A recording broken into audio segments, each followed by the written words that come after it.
Iran's 4,000 km range attack drone, Shahed-149 operationalized.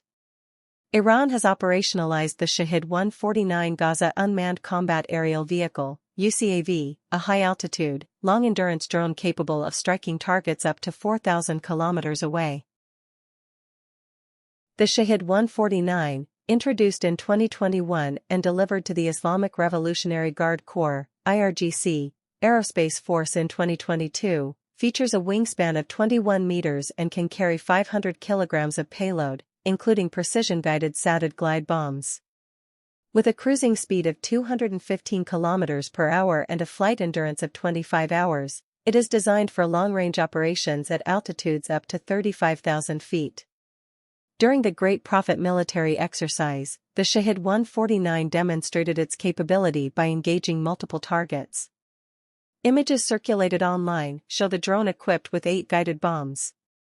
This drone includes an avionics suite with electro-optical and infrared sensors, a laser rangefinder, and a satellite communication antenna.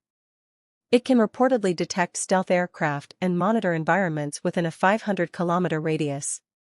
Comparable to the US MQ-9 Reaper in design and function, the Shahed-149 represents a development from Iran's earlier Shahed-129 model, with an increased payload and range. It is powered by a 750 horsepower turboprop engine, achieving a maximum speed of 350 km per hour. Thanks for watching.